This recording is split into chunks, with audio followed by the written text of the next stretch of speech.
Hi, guys. First off, congratulations to both of you for the film playing in Sundance. That's awesome. I saw it last night and I loved it. It's such a feel-good movie. That's awesome. Yeah, That is no, awesome.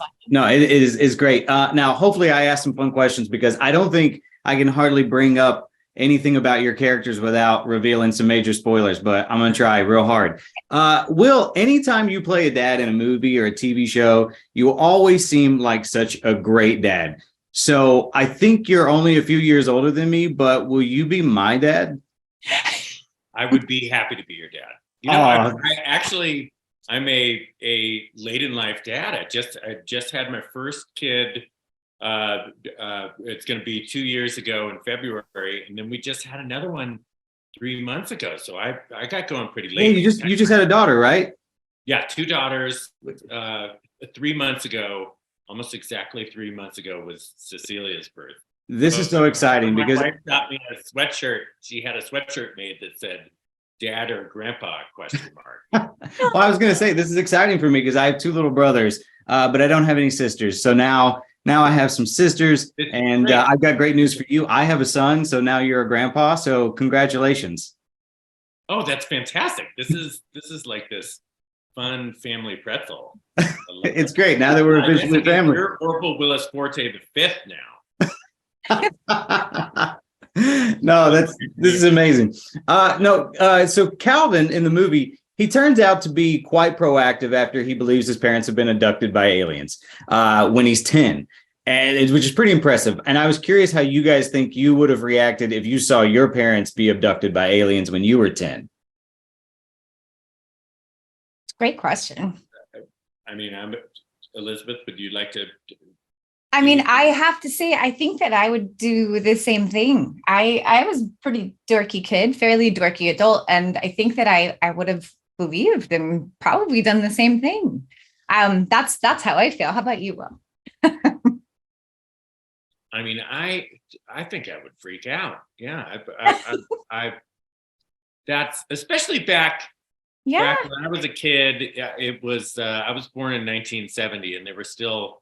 Now it seems like wasn't there just footage of a bunch of ETs or a bunch of UFOs that came out that's like, okay, UFOs do exist and everyone's just kind of yawning about it. Yeah. We were still under it was still that simmering tension of there's nothing to see here. No, there's never been UFOs, and you're like a little bit of terrifying. Yeah. Telling me.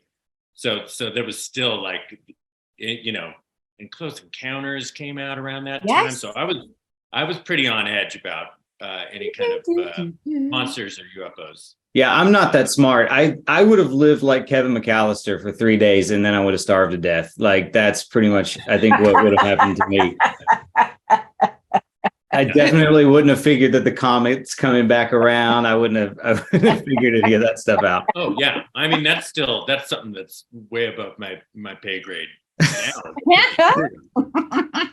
now, which leads me to my next question. I mean, now that there's scientific proof, obviously both of you believe in extraterrestrial life, right? I mean, you have to say, sure, right? Like it seems very like huge hubris to think that we're the only ones. But I don't know. Yeah, you have to at least. You can't say, "Hey, there's 0% chance that something's out there." Like what do we know? The universe is huge, and So and we're little. Who knows what's out there? But it seems pretty logical to. Seems logical to me too. I think the universe is far too interesting for us to be the only ones. That just seems implausible. Mathematically, it even seems implausible. And I'm terrible at math, so I don't know if that's true, but that's what I hear. Yeah, I think you're right. Hey, 3 + 4. What's 3 + 4? 7. Did I get it? Good. That's fine. That was good. All right. You put me on the spot, so I didn't know. I got real nervous. Oh my God, we played this game. You know that Jackbox TV, and this is not all like some advertisement for Jackbox TV, but over the holidays, all my family, we would play this thing. You fire it up on the TV, and then you play on your individual phones. There are different games, and one of the one of the games we played is a math race where you're racing the other people, and it's when you're on the spot and you're trying to go fast, your brain is just, it's, you know, if you're just playing yourself, it would be a totally different situation. But when you're on the spot and you got to do it, yeah. No, I want to do that. I haven't done that. I feel like even with things I'm good at, when you get put on the spot, like there's this game we play called Blockbuster. Me and my family play it, and there's this like lightning round where it'll say like name movies with robots, and it's just one. There's a buzzer, and it's just one right after the other. And when you're put on the spot, I mean, I could label off a million movies with robots right now with you guys under no stress. But when that stress is kicked up, it's hard. It makes it so much harder. It does. Oh, yeah. Yeah. Now, I was curious about this. Will, I know you've done some stuff with Studio C before, but Elizabeth, how did you get involved with this film? Oh, my friend Bob Merrick called me and said, "Hi, I have these two amazing friends, and they would love you to come do a movie for them." And I was like, "Okay, yes." And he's like, "I'll come do it with you." And I was like, "Okay, well, when?" And then they sent me the script, and I was like, "Oh my gosh, oh, it's really good." And that was it. So, Bob, thank you, Bob. Yeah. I'm trying not to avoid spoilers, but your scene was there's a scene with you specifically, Elizabeth. It was hard to watch a little bit. It was a little emotional. It was good. I liked it. I loved it. But now we're not. One thing I love about this movie is that you're not really sure if this is in his head and it's sort of a thing that he's dealing with, or if it's really going on. I mean, you don't really know. And you brought this up earlier about Close Encounters of the Third Kind coming out in the 70s. Do each of you have like a favorite like UFO style movie? Like obviously there's a ton of sci-fi out there, but like just a UFO movie. Do you have a favorite? Go ahead. Well, I'm a nerd, so I've got tons, but you go for it. I want to hear. I mean, if it sounds like, unless I'm reading your question wrong, I've got to go with E.T. Yeah. And that just like came out right at the perfect time for me. I was like 11 or 12. Well, we're the same age. I feel that. Yeah. Are we the same age? You seem like you're 20 years younger than me. No. I was born in 1970, March 27th. So we're God, you're even older than me then. I know, I'm older. That's crazy. I know. Life is weird that way. But you feel very young to me. But yeah, E.T. for me, I cried buckets and I totally believed it. And then Close Encounters terrified me. And then of course I'm a huge dorky reader. So I was really into Dune and all the books of Dune. So I feel like that world building is one of my favorite things. And that's one of the things I love about the movie is it tends to turn around, right? Like you think it's one thing and then it kind of turns out to be another thing. And then it turns out to be another thing. And there's a lot of little quirky moments. So I feel like that was my joy in all of this is my sci-fi fantasy brain absolutely loves this stuff. Oh, that's Where awesome. Were you on, because we were born roughly in the same month, so we were the same age when Star Wars came out. Yeah. Because I remember going to Star Wars and me too, and waiting in line, right? For like 3 years. And I was completely invested. Like I remember gasping out loud when I found out that she was his sister, right? Like I remember being like, what? Like, because I was little, but yeah, for sure. It's so interesting because not that I'm not a fan of Star Wars, but for what a huge fan of Star Wars I was as a kid, once they came out with what would it have been the prequel that was the after episode 7? Yeah. In the 90s, right? Yeah. I think it was 99 was when episode 1 came out. Yeah. The prequel. Episode 1. Yeah, The Phantom Menace. Yeah. Okay, yeah. For some reason I just wasn't like I would have thought as a kid that would have been a major life moment for me for Star Wars to, rear its ugly head again. And I was excited and I saw all the movies, but it just wasn't I wasn't as excited as other people were about it for some reason. No, I totally, I think there's a certain magic and it hits you during that time. It's like first loves. It's like all of those things, right? It hits you during that time and it hits you somewhere really deep. And then I think that you can't, it's a more grown up affection, right? Rather than that child, like this could be real kind of feeling. But I watched it the first time and was like, and then I watched it again and I was like, okay, I'm on board. Like I can be a little more. Oh yeah. But now I'm like, I want to catch up because I keep seeing, I feel like I haven't seen any Game of Thrones and I'm very excited to see that. But people keep talking about Andor and I've watched all of Andor's as much as I can. Great as everyone's saying? It is. You have to get, I'm so sorry to do this on your, but you have to get into it. The first two, you find yourself, this is my problem. I know exactly what you're saying. And I only watched 2 episodes and I couldn't do any more, but I've had so many friends tell me that I have to get past the first 2 episodes. I mean, you see our baby Yoda back there. Like obviously this is kind of our life, but I definitely felt like the first 2 were just an onslaught of information. So you just have to take it in. But the third, it gets going in such a beautiful way. And it's worth it. It's like slogging through the first part of a text where you're like, oh my gosh. And then you get into it. You're like, oh, I love these people. What happens? So it's worth it eventually. But you know what? Sometimes it's also like where your head is at a particular moment in a time is the wrong place, wrong time for you to start a show. Like I remember people talking up Fleabag, and I was like, okay, I'm going to see what this Fleabag's all about. And I remember watching the first episode and going, I don't know. And then for some reason, Fleabag, the second season came out, was winning all these awards. And I'm like, I gotta go back and check this out again. Then I rewatched the same episode that I was like, ho hum on. It was like, oh, this is freaking fantastic. I did the same thing. And then just gets better and better with each episode. But it's like, it's so interesting how you can just, I don't know, maybe you have a weird day where your mind's thinking about something else, so you're not willing to fully settle into something. I think that has a lot to do with it.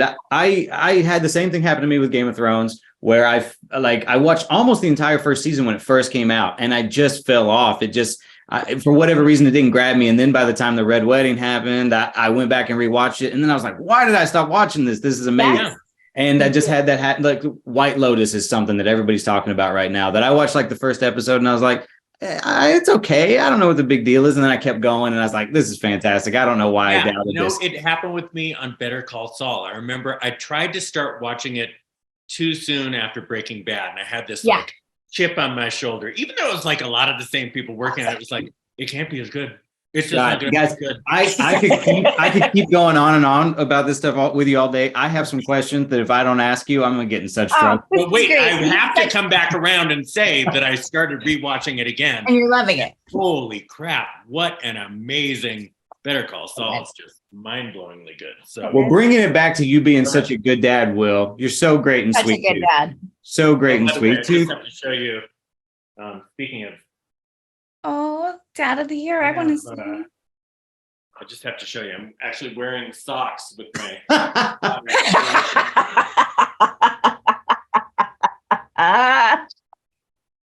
That's amazing. What I wanted to ask is there any chance that you might pop up in the second season in a flashback or anything like that?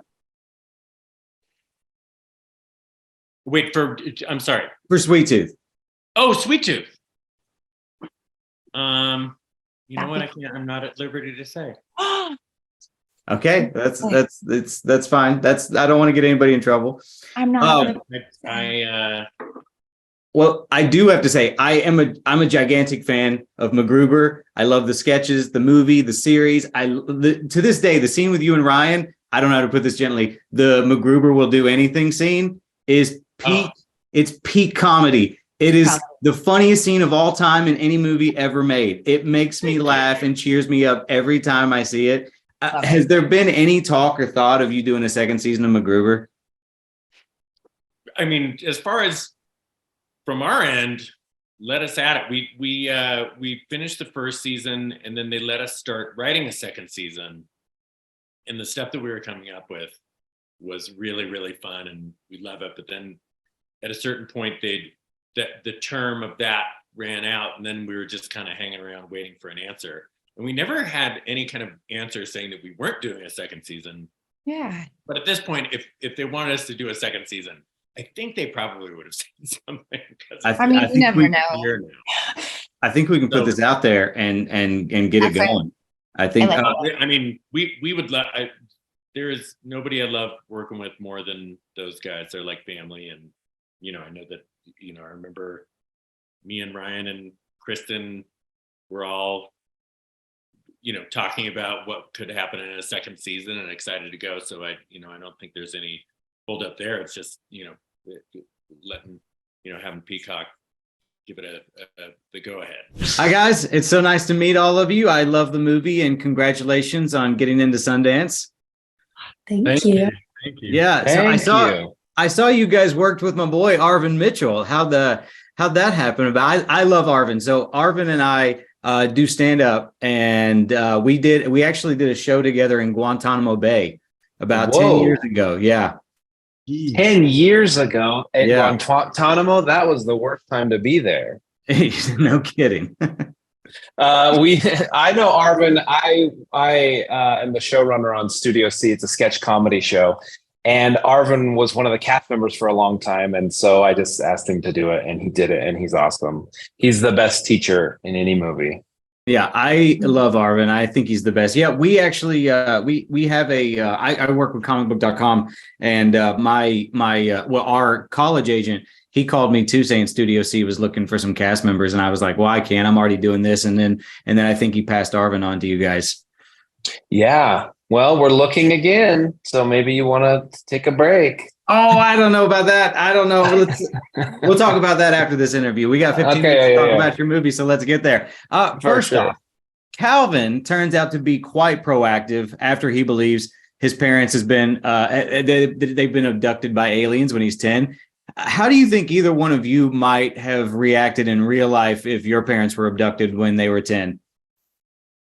Ooh, that's a difficult question, because I feel like if you're 10, you're probably not as focused on that as Calvin was. But I mean, he took pretty great action. He got his little area together. I mean, I think watching this film is really a step by step as to what you should do if your parents are ever abducted by aliens. Mm-hmm. Yeah, absolutely. I told Will Forte, I was like, I'm pretty sure that I would have just lived like Kevin McAllister for 3 days and then starved to death. I would not have been as good at locating my parents as Calvin was. Mm-hmm. Yeah. For me, I know what I would do. When I was a kid, when I was 10, I was like always nervous something bad would go wrong, like I would get abducted by aliens or whatever. So I had like the drive to my grandma's house like perfectly mapped out. And I would just be like, okay, if anything ever goes wrong, you walk to grandma's house. So I would walk to my grandma's house, and then I would just be with her. I've always had this planned out. Like I've always known. I didn't know that about you. Mm-hmm. It's good to just have that plan in place. What about you, Jay? Yeah. What do you think you would have done? Oh, if my parents got abducted by aliens, geez Louise, I guess I would go to Emma's grandma's house. Mm-hmm. Yeah, you have that drive mapped out. I have the drive in my brain. I drive up to Canada and I take a left at Toronto. I don't know where is it? And you take a You're there. Emma, I think at this point you just need to chat us all your grandma's address so that if aliens ever appear, we all know the safe place to go. She makes really good food. It'll be great. It's perfect. Oh, Is it only aliens? Can there be any end of the world catastrophe where we all head to your grandma's house? That seems like a pretty solid plan. Like that, that was my plan for when I was a kid. I was a very anxious kid. So it was always my backup plan. Grandma's house. Grandma's house. As I get older, I get more and more interested in a bunker. I feel like I'm going to become one of those guys where I'm going to have the wall full of food that doesn't expire and the gallons of water and just, I'm not really a big gun person. I'm afraid that I would probably just hurt myself. So maybe some baseball bats or something. I don't know. You know what's crazy is that we have like water. You just mentioned water and bunkers. Like the power just went out of my house for like 24 full hours, and we didn't have a backup generator, and we didn't have like our water shut off too because we're on a well, and so there's no power to pump. So we really could have used that bunker, but we didn't have it. So lesson learned. Yeah, I'm just now getting to a point where I have like sleeping bags in case the power goes out, like sub-zero temperature sleeping bags. That's the best that I've done so far as far as preparation for any of this kind of stuff. But now, so this leads me to the next question. Like, I really loved the film, and there's sort of like, I don't even know if you can escape the Spielberg feel of some of the moments that are in, because I think that his touch is just so ingrained in, alien movies like that. But I picked up on that at the beginning, especially. Obviously, there's all kinds of sci-fi films, but what's your favorite UFO film? Ooh. It's not really a UFO film, an oldie but a goodie, E.T. I love that film. I think that's a UFO film. I think that qualifies for sure. Oh, yeah. Okay. Yeah, then I would say E.T. That movie, when I watched it when I was young, just actually a really big reason why I love filmmaking. I just loved watching that and kind of picturing how the kid was really kind of just acting with some inanimate object is such an interesting thought. So I loved that. That's amazing. Yeah. What about you guys? E.T. was my nickname growing up. Like Emma Tremblay, E.T. So I gotta say, yeah. Mm-hmm. Mm-hmm. As soon as you said it, I knew where it was from. I was like, oh, this makes sense. Yeah. Yeah. Yeah. I forgot that your name was Emma Tremblay, but now it makes sense. That is my name. Yeah. Crazy when you figure that out. What about you, Jake? I really E.T. also. I have a poster of E.T. here in my office, but I also really like Super 8. That's a newer one, but Super 8 obviously, has a lot of those same themes as E.T. and those like the Amblin stuff, and so I really like that one.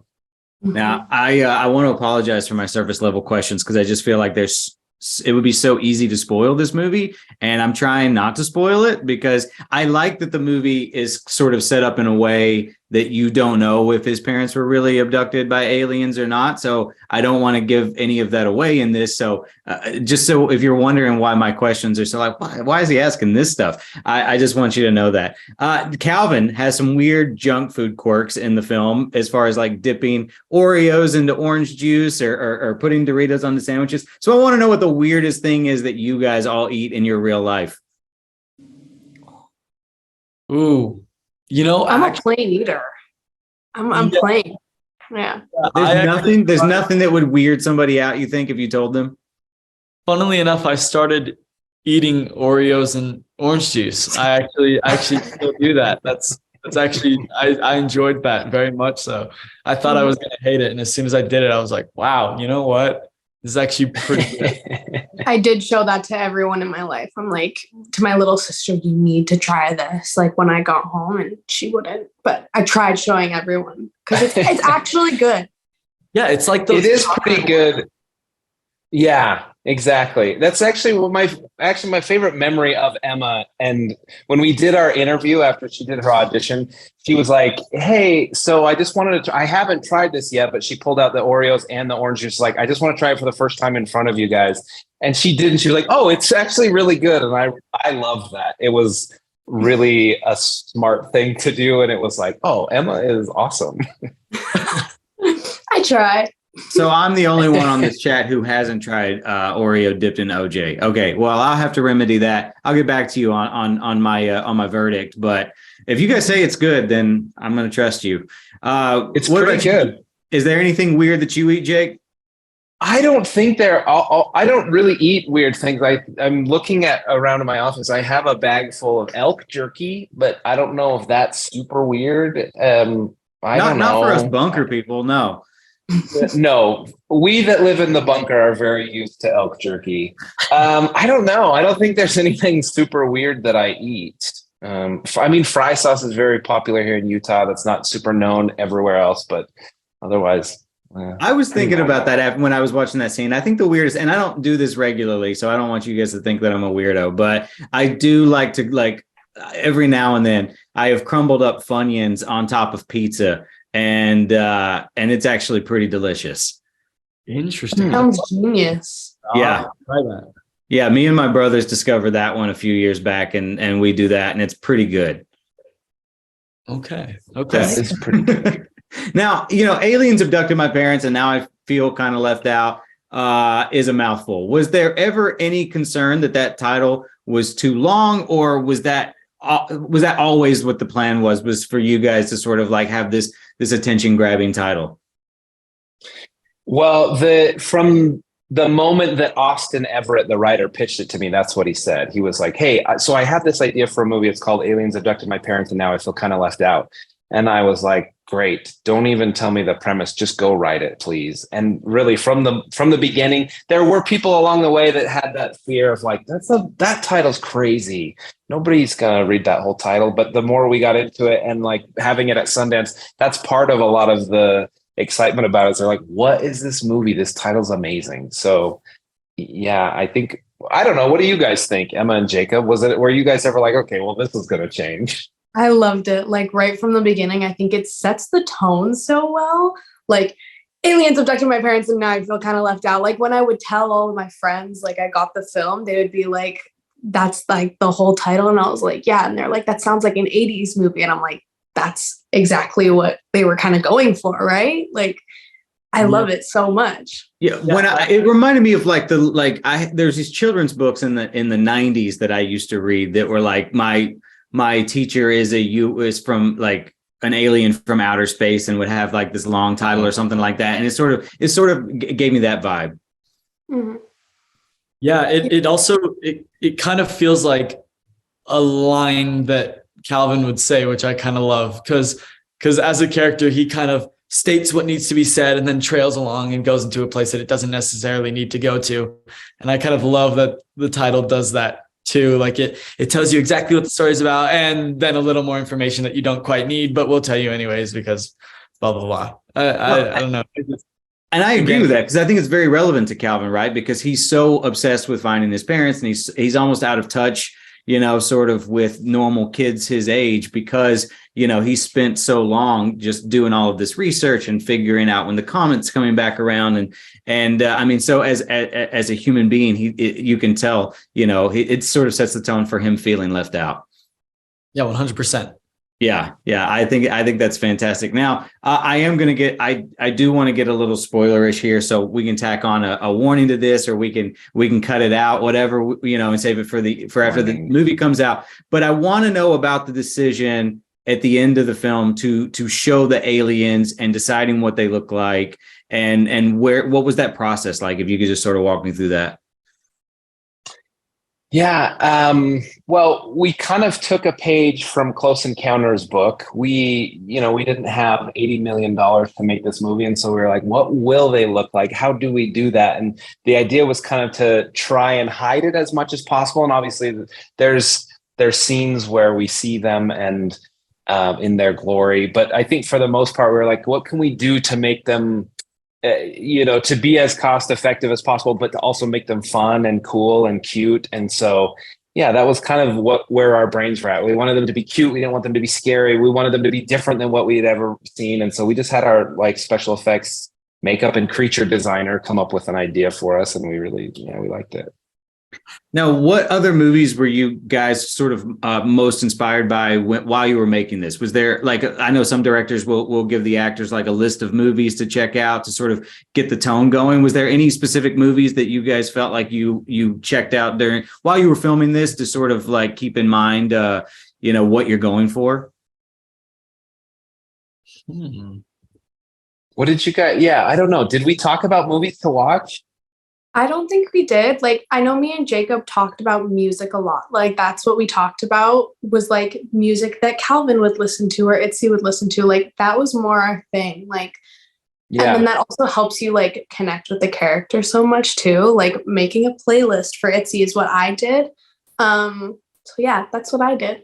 That's cool. I actually have a Calvin playlist now. I've been listening to it all the time, but yeah, not so much with film. This one was kind of a step out of what I was used to. And so instead of trying to find a way somebody else would kind of do it and try and emulate them, I wanted to try and step into something I've never done before and really, take a stab at it.